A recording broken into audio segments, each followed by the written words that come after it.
মালদাতে পৌঁছে নিহত দুলাল চন্দ্র সরকারের বাড়িতে মুখ্যমন্ত্রী।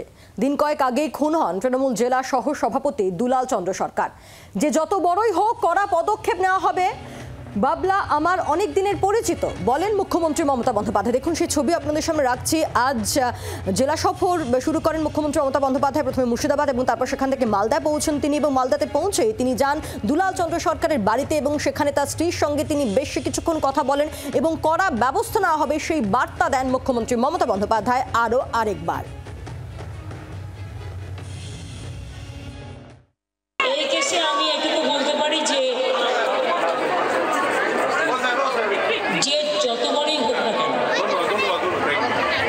প্রয়োজনীয় ব্যবস্থা, স্ট্রং অ্যাকশন, স্ট্রিনজেন্ট অ্যাকশন নেওয়া হবে। এবং কতগুলো কথা আমার কানে এসছে সেগুলো ইনভেস্টিগেশনের ব্যাপার। আমার যে বলার, আমি ডিজির সাথেও এর মধ্যে কথা বলেছি, এসপিকেও বলেছি, আইবিরও যারা আছে বলেছি।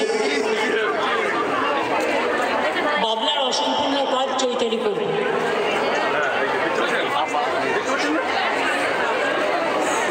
বাবলা আমার চিরকালের পরিচিত। আমি আগে সকালে ফিরে গেলে রাতে ফিরে আসতাম। মালদায় এরকম অনেক ঘটনা আমি সাক্ষী, এবং ও আমাদের একজন নিরলস কর্মী ছিল এবং এলাকার মানুষের কাছেও পপুলার ছিল। যে যত বড়ই হোক কড়া পদক্ষেপ নেওয়া হবে, ফের কড়া বার্তা মুখ্যমন্ত্রী মমতা বন্দ্যোপাধ্যায়ের। কথা বলবো, রণজয় সিংহ রয়েছেন আমাদের সঙ্গে সরাসরি, আমাদের প্রতিনিধি। রণজয়, বাবলা অর্থাৎ দুলাল চন্দ্র সরকারের হত্যাকাণ্ডের পর আমরা দেখেছি বেশ কয়েকজনকে গ্রেফতার করা হয়েছে। দুলাল চন্দ্র সরকারের স্ত্রী চৈতালি সরকার, তিনি বলেছেন বারবার করে যে বড় মাথা আছে। আর আজ মুখ্যমন্ত্রী মমতা বন্দ্যোপাধ্যায় যে কড়া বার্তা দিলেন যে যত বড়ই হোক কড়া পদক্ষেপ নেওয়া হবে, ইঙ্গিতপূর্ণ বার্তা মুখ্যমন্ত্রীর।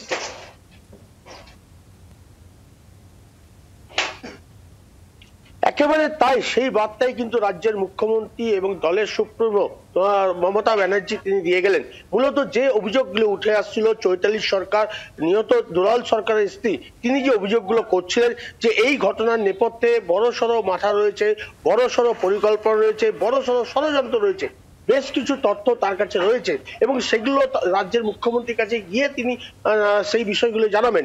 কিন্তু যখন মালদা সফরে তিনি রাজ্যের মুখ্যমন্ত্রী মালদায় এসেছেন, তখন তিনি মালদা সফরে 3:10 নাগাদ মালদার যে যুব আবাস মাঠ রয়েছে সেখানে তিনি যখন অবতরণ করেন, তারপর সেখান থেকে কাউকে না জানিয়ে, দলের কোনো শীর্ষ নেতা এমনকি দলের সামান্যতম কর্মীকে না জানিয়ে সরাসরি দুলাল চন্দ্র সরকারের বাড়িতে তিনি যান এবং সেখানে 40 মিনিট কথাবার্তা বলেন।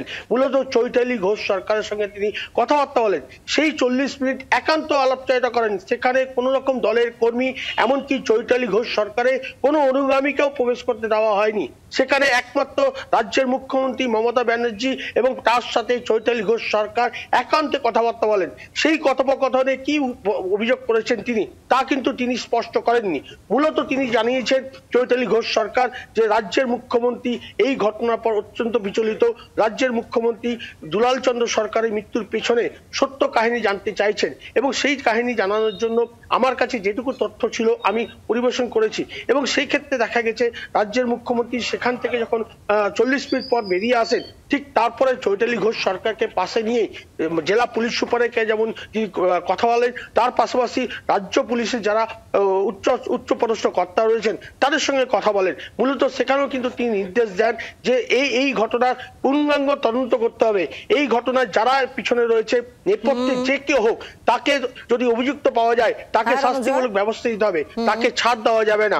এবং সেই সময় সাংবাদিকদের সামনে মুখোমুখি হয়ে তিনি সেই কথাই কিন্তু বলেন। মূলত এই বার্তায় তিনি দিয়েছেন যে দুলাল চন্দ্র হত্যাকাণ্ডে যারা দোষী, যারা অভিযুক্ত, যারা এর সঙ্গে শাস্তি দেওয়া হবে, ফের বার্তা মুখ্যমন্ত্রী মমতা বন্দ্যোপাধ্যায়। ধন্যবাদ। বাংলার আওয়াজ, বাঙালির আবেগ, জি 24 ঘন্টা।